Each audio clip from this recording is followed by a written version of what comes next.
যেখানে 200,000 দিয়ে উনি ইকুইটি শুরু করছেন, 5 বছর পরে ওনার ইকুইটি ভ্যালু হয়ে গেল $1 মিলিয়ন। এই জন্যই আমরা বলি সবসময় যে বাড়ি কেনা হলো একটা স্মার্ট ইনভেস্টমেন্ট। সেলার যে দামটা বলতেছে তার থেকেও বেশি দামে অফার আসতেছে, সো মার্কেটটা নিয়ন্ত্রণ করতেছে সেলার। যখন সেলারের ডিসিশনের উপর মার্কেট নিয়ন্ত্রিত হয় তখন ওই মার্কেটটাকে আমরা বলে থাকি সেলার মার্কেট। 2 বছর কিংবা 3 বছর পরে এখন যে ইন্টারেস্ট রেটে কিনলেন, পরে যদি ইন্টারেস্ট রেট কমে যায়, সেটি তো আপনাকে আপনি সেই ইকুয়েশনটা মিলিয়ে আপনি সেটাকে সমন্বয় করার একটা সুযোগ আছে। অফার অ্যাকসেপ্ট হওয়ার পরে অনেকেই ভাবেন যে আমি বাড়ির চাবিটি হাতে বুঝে পেতে আমার কতদিন সময় লাগতে পারে। রিয়েল এস্টেটে ইকুইটি বলতে আমরা আসলে কি বুঝি, যে বিষয়টি দিয়ে আমরা আমাদের আলোচনা শুরু করতে চাই। থ্যাংক ইউ জুয়েল ভাই, it's a great question. Real এস্টেটে ইকুইটি হলো রিয়েল এস্টেটের যে বায়ার বা ল্যান্ডলর্ড, বাড়ির যে অংশটির প্রকৃত মালিক, ওই অংশটিকে আমরা ইকুইটি বলি।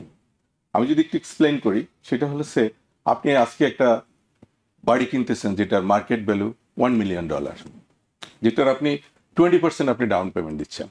এখন এই 20% 200,000 আপনি ডাউন পেমেন্ট দিচ্ছেন, বাকি 800,000 আপনি ফাইন্যান্সে কিনতেছেন ধরে নেন। সেক্ষেত্রে আজকে যে ডাউন পেমেন্টের যে অংশটি আপনি পেমেন্ট করছেন 200,000, এটা হলো আপনার ইকুইটি। এটা হলো আজকের দিনের ইকুইটি। আপনি ফার্স্ট ইয়ার পেমেন্ট করলেন, সেকেন্ড ইয়ার পেমেন্ট করলেন, থার্ড ইয়ার পেমেন্ট করলেন, ফোর্থ ইয়ারে যায় আপনি দেখলেন আমার ইকুইটি কত। আজকের দিনে যে ইকুইটিটা 200,000, ফোর্থ ইয়ারে যায় আমরা কিভাবে দেখবো এটা আমার ইকুইটি ভ্যালু কত। সেক্ষেত্রে আপনাকে বাড়ির ফেজেন্ট ভ্যালু বাইর করতে হবে। ফোর্থ ইয়ারে যদি আপনার বাড়ির প্রেজেন্ট ভ্যালু 1.5 মিলিয়ন হয় এবং ওই দিন যদি আপনার লোনের যে অংশটি রিপেমেন্ট করা লাগবে এখনো রয়ে গেছে, ব্যালেন্স রয়ে গেছে, তাহলে টোটাল মার্কেট ভ্যালু 1.5 মিলিয়ন, আপনার লোন ভ্যালু রয়ে গেছে 500,000। সো আজকের দিনের আপনার ইকুইটি ভ্যালু হবে 1 মিলিয়ন।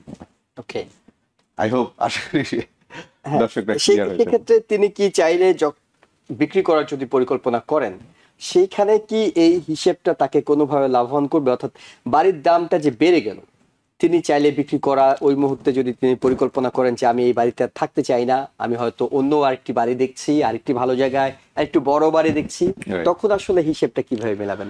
তখন উনি দেখবেন যে আজকের দিনে উনি তখন মার্কেট ভ্যালু, একজন ইন্ডিপেন্ডেন্ট অ্যাপ্রাইজারকে দিয়ে উনি মার্কেট ভ্যালু বের করতে পারেন, অথবা আমাদের মতো যারা রিয়েল এস্টেট এজেন্ট আছে আমরা কম্পারেটিভ মার্কেট অ্যানালাইসিস করে ওরা একটা ভ্যালু বের করে দিই যে আজকের দিনের আপনার প্রেজেন্ট ভ্যালু হলো 1 মিলিয়ন, আর আজকের দিনে আপনার লোন রিপেমেন্ট ভ্যালু 500,000, সো আপনার ইকুইটি ভ্যালু 1 মিলিয়ন। সো উনি বুঝতে পারে যে আমার এই বাড়িটা বিক্রি করলে আমি যদি 1.5 মিলিয়নে বিক্রি করি, আমার 500,000 লোনেরটা রিপেমেন্ট করে দিলে বাকি 1 মিলিয়ন আমার টাকা। সো উনি এইটা বিক্রি করে অন্য জায়গায় উনি যেখানে যেতে চান ওনার পছন্দের জায়গায় উনি আরেকটা বাড়ি কিনবেন। সো যেখানে 200,000 দিয়ে উনি ইকুইটি শুরু করছেন, 5 বছর পরে ওনার ইকুইটি ভ্যালু হয়ে গেল $1 মিলিয়ন। এই জন্যই আমরা বলি সবসময় যে বাড়ি কেনা হলো একটা স্মার্ট ইনভেস্টমেন্ট, এখানে খুব তাড়াতাড়ি ইকুইটি বিল্ড আপ হয়। আমরা জানি যে কোনো বাড়ি কেনা বেচার ক্ষেত্রে দুটো পক্ষ থাকে, সেলার্স একটা পক্ষ থাকে, বায়ার্সদের একটা পক্ষ থাকে।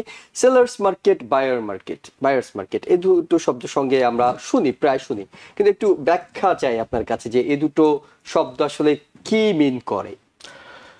জুয়েল ভাই, সেলার মার্কেট আমরা বলে থাকি যখন মার্কেটে ইনভেন্টরি কম থাকে এবং প্রচুর বায়ার থাকে, তখন বায়ারদের মধ্যে মার্কেট ডিমান্ড বেশি, ইনভেন্টরি কম, বায়ার বেশি।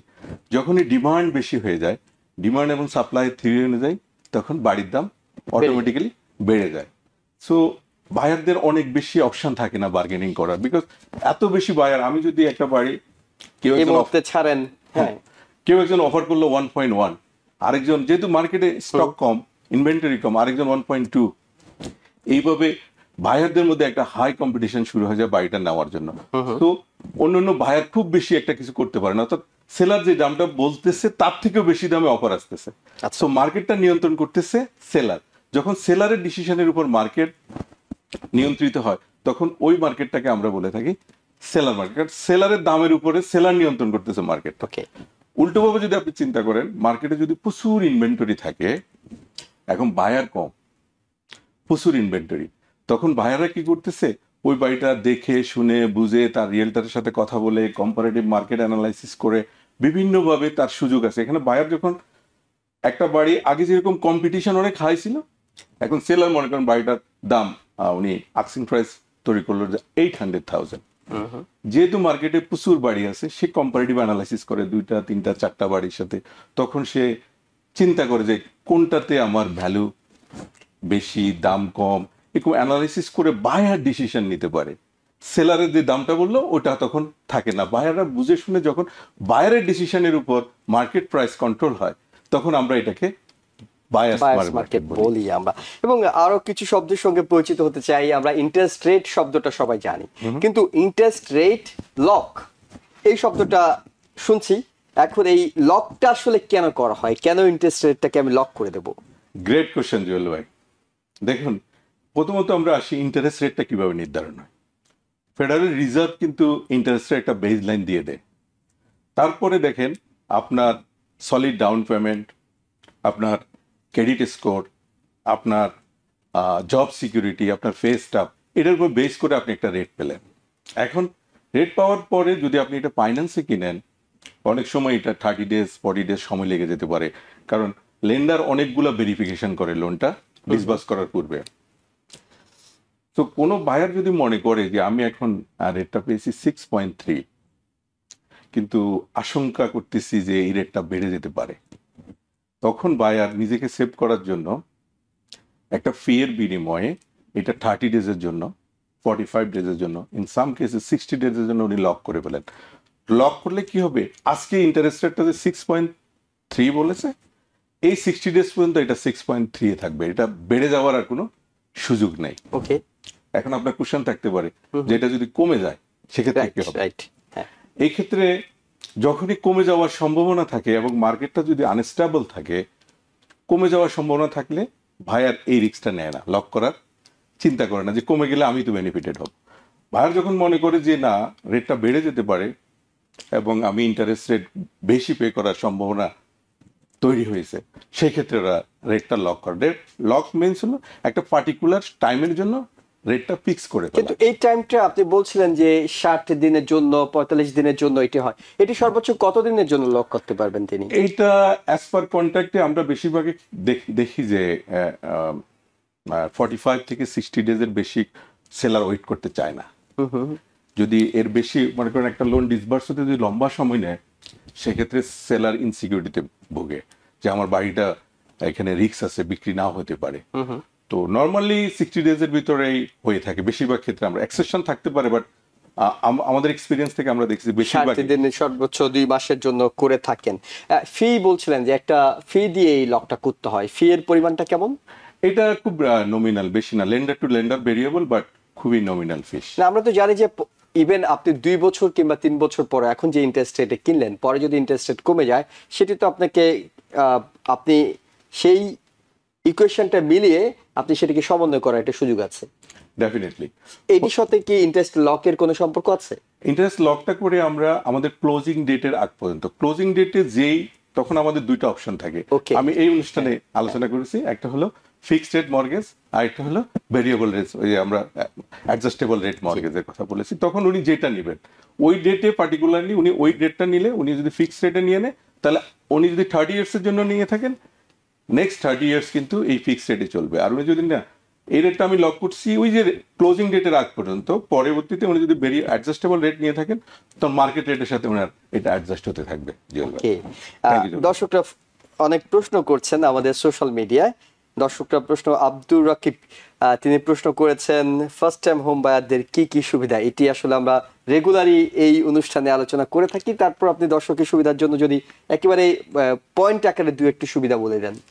ফার্স্ট টাইম হোম বায়ার যারা আছেন তাদের জন্য সবচেয়ে বড় সুবিধা হলো, আপনি ডাউন পেমেন্ট যদি আপনার বড় ডাউন পেমেন্ট না থেকে থাকে, FHA ফেডারেল হাউজিং অথরিটির একটা লোন আছে যেটা শুরু হয় 3.5% দিয়ে।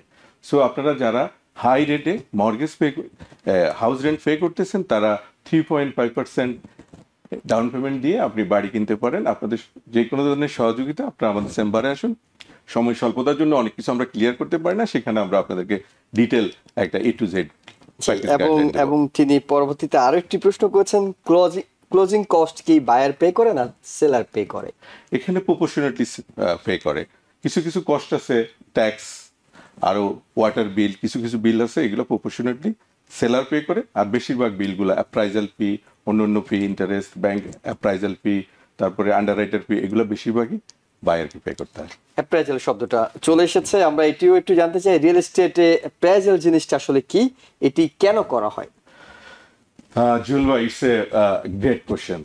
অ্যাপ্রাইজাল হলো একটা ইন্ডিপেন্ডেন্ট, আনবায়াস, প্রফেশনাল, লাইসেন্সদারি অ্যাপ্রাইজার, এদেরকে স্টেট থেকে লাইসেন্স দেয়, একটা থার্ড পার্টি। তার যথেষ্ট স্কিল আছে একটা বাড়ির মার্কেট ভ্যালু নির্ধারণ করা, আনবায়াস, সে কারো কথায় প্রভাবিত না হয়ে ইন্ডিপেন্ডেন্ট জাজমেন্টের মাধ্যমে সে একটা বাড়ির প্রেজেন্ট মার্কেট ভ্যালু বের করে। এটা কিভাবে বের করে? কম্পারেটিভ মার্কেট অ্যানালাইসিস, তাদের কাছে বেশ কিছু টুলস আছে। তারা পেন্ডিং কন্ট্রাক্টের উপর, পেন্ডিং সেলসের উপরে একটা কম্পারেটিভ অ্যানালাইসিস করে একটা ইন্ডিপেন্ডেন্ট অ্যাপ্রাইজাল করে। এটার মূল উদ্দেশ্য হলো বাড়ির সঠিক মূল্য নির্ধারণ, প্রেজেন্ট ভ্যালু নির্ধারণ। এখন এটা দ্বারা কি লাভ হয়? এটা দ্বারা লাভ হয়, এটা কিন্তু বায়ারকেও প্রোটেক্ট করে অ্যাজ ওয়েল এজ লেন্ডারকেও প্রোটেক্ট করে। এখন বায়ারকে কিভাবে প্রোটেক্ট করে? সে আপনি একটা বাড়ির মার্কেট ভ্যালু বা আস্কিং প্রাইস, সেলার বললো যে এটার দাম $600,000। এখন কোনো কারণে আপনি $600 কম্পিটিশনের কারণে বা যে কোনো কারণে আপনি $600 তাকে অফার দিলেন এবং অ্যাকসেপ্ট হইল আস্কিং প্রাইসে। এখন ইন্ডিপেন্ডেন্ট যে ভ্যালুয়ার অ্যাপ্রাইজাল আসলো, অ্যাপ্রাইজাল এসে দেখে যে বাড়িটার প্রকৃত মূল্য $5,50,000। দ্যাট ইজ প্রকৃত মূল্য থেকে আপনি $50,000 বেশিতে আপনি অফার করেছেন। তখন সে বলে যে না, এটার প্রকৃত মূল্য এটা না, আপনি সেলারের সাথে রিনেগোশিয়েট করেন। তখন অনেক সময় সেলার নেগোসিয়েশনে অ্যাগ্রিড হয়ে যায়, যেহেতু এটা ইন্ডিপেন্ডেন্ট ভ্যালুয়ার অ্যাপ্রাইজ করছে। একই সঙ্গে এটা কিন্তু লেন্ডারের ইন্টারেস্টটা প্রোটেক্ট করে। সেটা কিভাবে? মনে করেন আপনি যদি একটা বাড়ি সে মনে করেন $800,000 দিয়ে কিনলেন আজকে, এখন বাড়িটার ভ্যালু, প্রকৃত ভ্যালু হলো $700,000। এখন ব্যাংক কিন্তু আপনি যে বাড়িটা আপনি 20% পেমেন্ট দিয়েছেন, বাকি 80% কিন্তু ব্যাংক ফাইন্যান্স করতেছে। এখন কোনো কারণে সে আপনি জব লুজ করছেন, এখন তো আপনি আর ইনস্টলমেন্ট পেমেন্ট দিতে পারতেছেন না। লেন্ডার আপনাকে একটা সময় দিবে, সময়ের পরে এটা আইদার ফরক্লোজারে যাবে অথবা অকশনে যাবে। তখন অকশনে গেলে কিন্তু আপনি যদি ওভার প্রাইসে কিনে থাকেন, আপনি কিন্তু ওই আপনার যে ফাইন্যান্সিং টাকাটা এটা কিন্তু রিকভার করতে পারবেন না। সো ইন্ডিপেন্ডেন্ট অ্যাপ্রাইজার বোথ বায়ারের ইন্টারেস্ট প্রোটেক্ট করে অ্যাজ ওয়েল অ্যাজ লেন্ডারের ইন্টারেস্ট প্রোটেক্ট করে। এই কারণে আমরা সবসময় বলে থাকি যে বাড়ি কেনার পূর্বে আপনি এটার প্রকৃত মূল্য যাচাই করার জন্য আইদার আপনার রিয়েল এস্টেটের সহায়তা নিন অথবা যে থার্ড পার্টি ইন্ডিপেন্ডেন্ট আনবায়াস অ্যাপ্রাইজারের সহযোগিতা নিন। এবং এটি খুবই গুরুত্বপূর্ণ, কারণ আপনার অনেক বড় অঙ্কে ঠকে যাওয়ার একটি আশঙ্কা থাকে যদি আপনি এই ধরনের যাচাই বাছাইগুলো না করেন। শায়লা মৃতা প্রশ্ন করছেন, ক্যাশ টাকায় বাড়ি কিনলে সুবিধা কি? ক্যাশ টাকায় বাড়ি কিনলে অনেকগুলো সুবিধা। প্রথম সুবিধা হলো আপনি যে 30 ইয়ার্স ধরে লম্বা সময় ব্যাংক থেকে যদি আপনি মর্গেজ নিতেন, 30 ইয়ার্স ধরে আপনাকে একটা ইন্টারেস্ট পে করতে হতো। ক্যাশ কিনলে আপনাকে এই ইন্টারেস্টটা পে করতে হচ্ছে না। আপনার অনেক কম দামে আপনি বাড়িটা কিনতে পারছেন। যদি আপনি 30 ইয়ার্সের অ্যানুইটি টেবিল হিসাব করে আপনি যখন ফ্লোটা দেখবেন তখনই বুঝতে পারবেন এটা একটা বিশাল একটা সুবিধা ফাইন্যান্স থেকে ক্যাশে বাড়ি কেনা। কিন্তু এত বড় নিউ ইয়র্কের বাড়িগুলো আসলে অনেকটা অনেক বড় অ্যাফোর্ডেবল হয় না, এই জন্য আমরা ফাইন্যান্সের কথা বলি। যদি ক্যাশে কিনতে পারেন ইটস গুড। তবে অনেকে মনে করেন যে ক্যাশ পুরোটা দিয়ে না কিনে সেই টাকাটা যদি আপনি আরো 2-3টে বাড়ি কিনেন তখন হয়তো সেটি ভবিষ্যতের জন্য ভালো হয়। আপনি কি একমত যে একটি বাড়িতে পুরো ক্যাশটা আটকে না দিয়ে 2-3টে বাড়িতে ইনভেস্ট করলে? জুয়েল ভাই, থ্যাংক ইউ সো মাচ, আপনি খুব ব্রিলিয়ান্ট আনসার দিয়েছেন। অ্যাকচুয়ালি দেখেন, ইংরেজিতে লিভারেজ বলে একটা কথা আছে। এটার মূল অবজেক্টিভ হলো অন্যের ক্যাশ ইউজ করে নিজের ওয়েলথ বাড়ানো, নিজের সম্পত্তি বাড়ানো, নিজের long term generational wealth create করা। আমাদেরও সাজেশনস থাকে আপনি একটা বাড়ি 100% ক্যাশে না কিনে 25% ডাউন পেমেন্ট দিয়ে আপনি 4টা বাড়ি কিনুন। পরবর্তীতে আপনি রেন্টাল ইনকাম থেকে মর্গেজটা পে করুন। তাহলে কি হবে, একটা বাড়ির পরিবর্তে আপনি 4টা বাড়ির মালিক হতে পারবেন ইজিলি। থ্যাংক ইউ জুয়েল ভাই। জি, আর অনেক প্রশ্ন আসলে আসছে আমাদের সোশ্যাল মিডিয়ায়। আব্দুর রকিব তিনি জানতে চান যে বর্তমানে আমার এখানে নেইবার ব্যাংক 6.625% ইন্টারেস্ট চাইতেছে, এটি কি নরমাল না বেশি?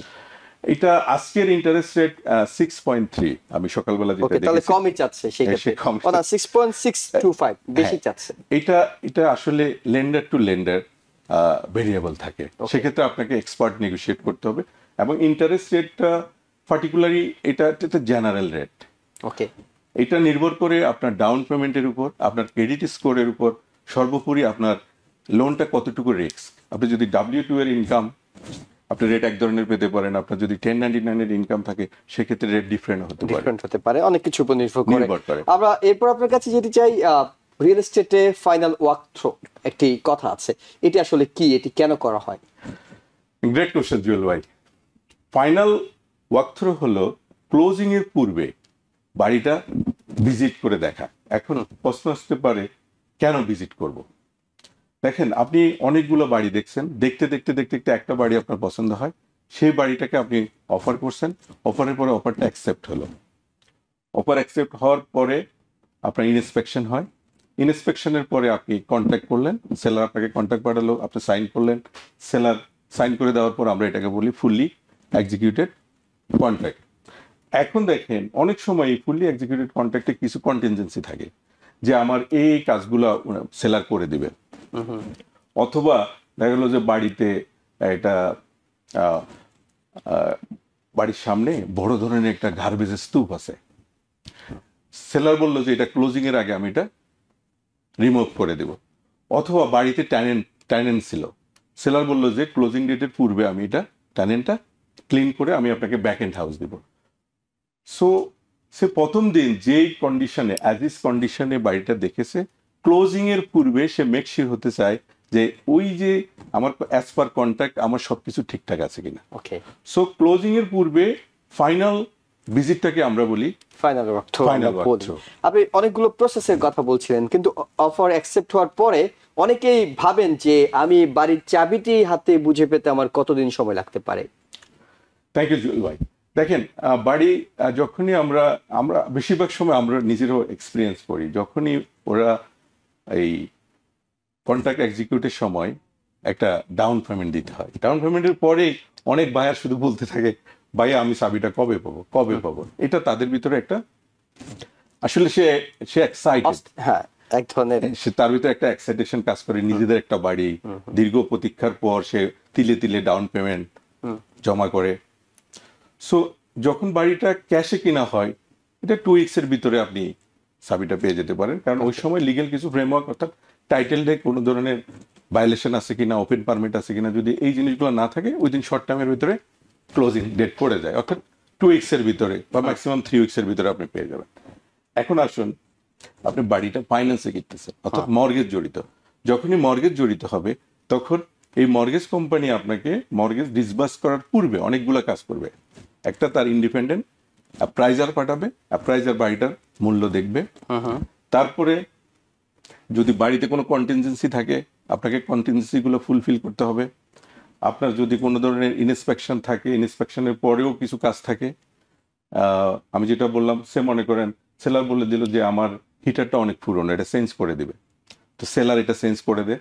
এই সময়টুকু প্লাস টাইটেল চার্জ, এগুলাতে নর্মালি আমরা জেনারেলি দেখি যে 45 ডেজ, বাট কোনো ক্ষেত্রে 60 ডেজও লাগে। সো আমরা বলতে পারি 30 থেকে 60 দিনের মধ্যে, সর্বোচ্চ 2 মাসের মধ্যে আপনি বাড়ির চাবিটি হাতে পাওয়ার একটা সুযোগ রয়েছে।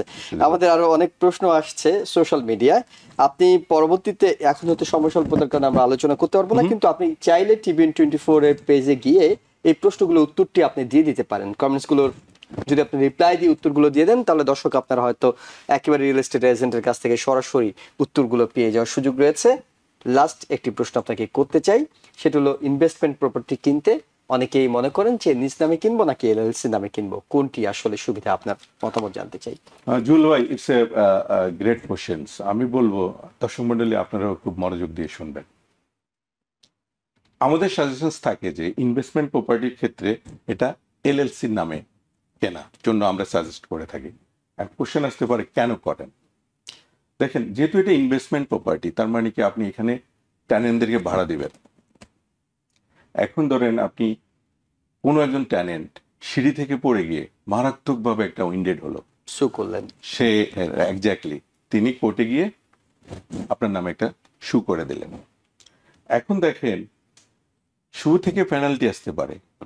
সে মনে করেন আপনার ইনভেস্টমেন্ট প্রপার্টির ভ্যালু হয়তো $800,000, কিন্তু সুয়ের পেনাল্টি আসছে $2 মিলিয়ন। এখন দেখেন যেহেতু বাড়িটা যদি আপনার নিজ নামে হয়, তাহলে আপনার যদি অন্য কোনো বাড়ি থাকে, অন্য কোনো প্রপার্টি থাকে, এগুলো সবকিছু কিন্তু ওই পেনাল্টির ভিতরে অ্যাটাচমেন্টে পড়ে যায়। সো আপনাকে বড় ধরনের একটা কম্পেনসেট করতে হয়। কিন্তু এলএলসি নামে সুবিধাটা কি? এলএলসি হলো লিমিটেড লায়াবিলিটি কোম্পানি, অর্থাৎ এই কোম্পানিটার লায়াবিলিটি তার অ্যাসেটের সমান সীমাবদ্ধ। সে এই কোম্পানিটার অ্যাসেট যদি $800,000 হয়, তাহলে এটার যত লায়াবিলিটি আপনার কম্পেনসেশন বা পেনাল্টি যদি 300 মিলিয়ন, 200 মিলিয়ন, 100 মিলিয়ন, 10 মিলিয়নও আসে, এটার লায়াবিলিটি কিন্তু আপ টু 800,000, যেহেতু এটা একটা লিমিটেড লায়াবিলিটি কোম্পানি। সো আমরা লিমিটেড লায়াবিলিটি করতে বলি তখন আপনার কম্পেনসেশনটা যদি বড় হয়, অ্যাটলিস্ট আপনি আপনার পার্সোনাল অ্যাসেটগুলা অ্যাটাচমেন্ট থেকে রেহাই পাবেন। আপনার ওই এলএলসি কোম্পানির অ্যাসেট দিয়ে ওটাকে আপনি পুষিয়ে দিতে পারবেন। পুষিয়ে দিতে পারবেন। একেবারে ছোট্ট করে জানি, সেটা হলো এই মুহূর্তে কি বাড়ি কেনার ভালো সময় নাকি অপেক্ষা করা উচিত?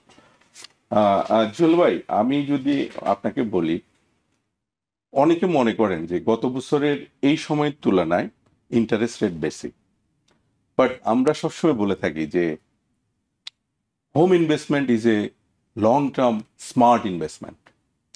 Home investment is a long term wealth generation. এখন মার্কেটে অনেকগুলো ইনভেন্টরি আছে, আপনি সেলারের সাথে কথা বলে এক্সপার্ট নেগোশিয়েট করে আপনি একটা বাড়ি কিনতে পারেন। এখন দেখেন ইন্টারেস্ট রেটটা কিন্তু নির্ভর করে যে আপনার ক্রেডিট স্কোর, আপনার ডাউন পেমেন্ট, অনেক কিছুর উপর বলেছেন। সো আপনি আপনার যদি ক্রেডিট স্কোর ভালো থাকে, সলিড ডাউন পেমেন্ট থাকে, আপনি বাড়িটা কিনে ফেলেন। এখন পরবর্তীতে কিন্তু আপনার সুযোগ আছে। কি সুযোগ আছে? যদি রেট ডাউন গ্রেডে যায়, আপনি রিফাইন্যান্স করতে পারবেন। সো আমরা সবসময় বলি please focus on long term value, not short term rate. রেটের উপর ফোকাস না করে আপনি লং টার্ম ভ্যালুর দিকে, লং টার্ম ইকুইটির দিকে খেয়াল রাখবেন। নিউ ইয়র্ক থেকে সম্প্রচারিত TVN 24 টেলিভিশন, বিশ্বজুড়ে বাঙালির কণ্ঠস্বর।